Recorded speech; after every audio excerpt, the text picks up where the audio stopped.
चिकूटून TV. Madhupur गावात मधुकरचे एक गरीब कुटुंब राहत होते. तो शेतावर काबाळ कष्ट करून आपल्या कुटुंबाचा उदरनिर्वाह चालवत होता व काही रक्कम बचतही करून ठेवत होता.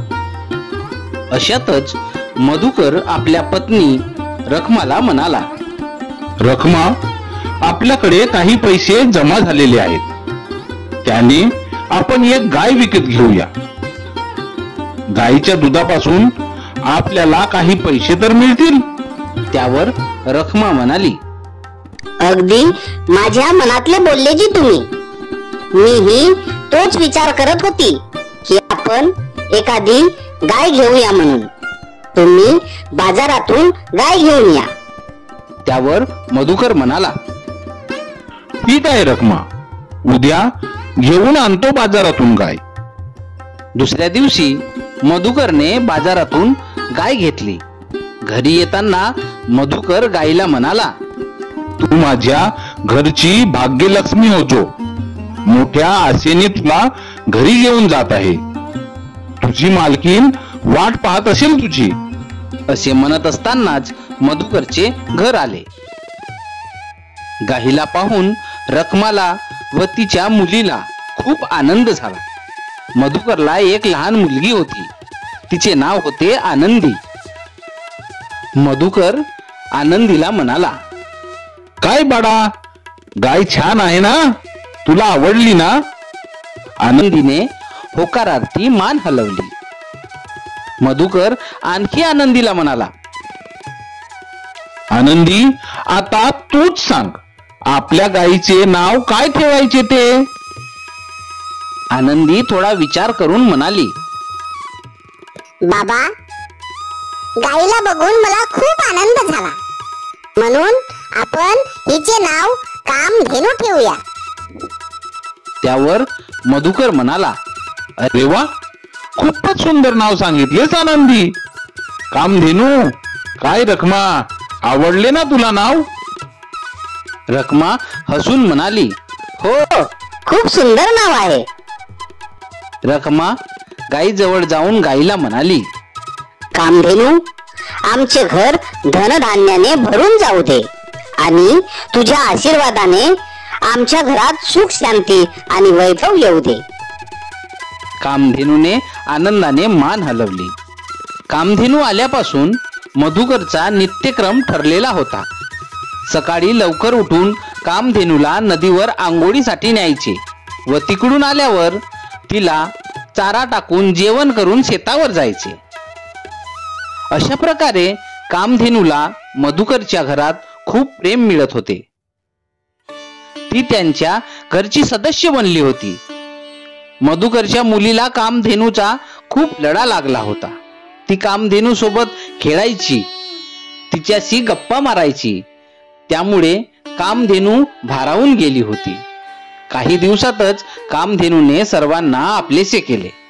काही दिवसांनी कामधेनूने एका गोंडस वासराला जन्म दिला. घरच्यांना खूप आनंद झाला. त्यातल्या त्यात आनंदी खूप आनंदी होती, कारण तिला खेळायला नवीन गडी आला होता.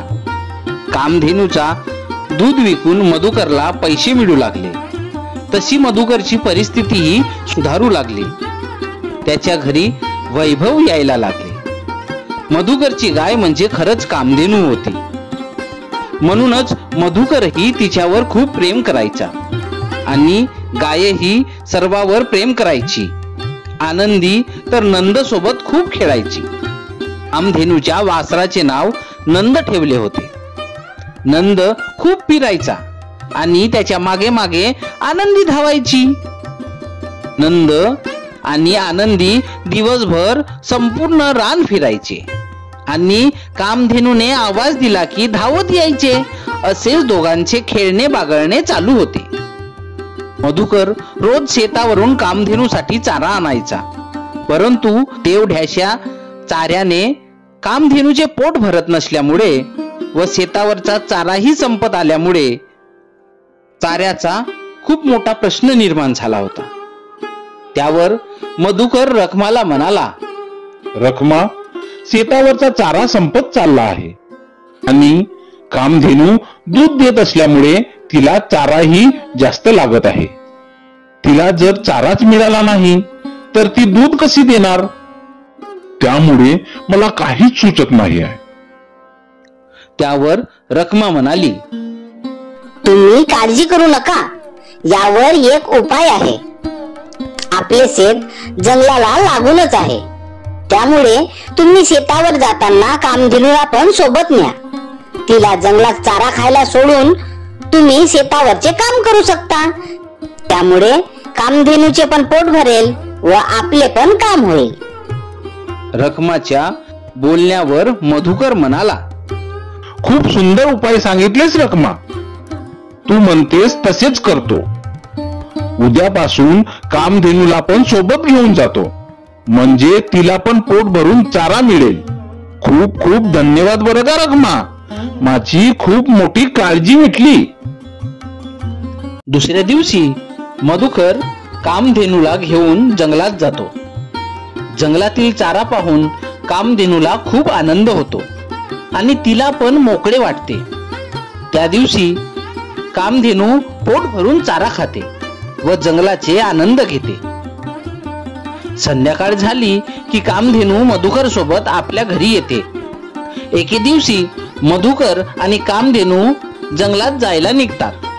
तेच आनंदी आपल्या बाबाला म्हणते, बाबा, तुम्ही रोज जंगलात जाता, आम्हाला का नाही नेत? मला पण जंगल पाहायचे आहे आणि आपल्या सोबत नंद पण येणार आहे. काय नंद, येणार ना तू? नंद होकारार्थी मान हलवतो.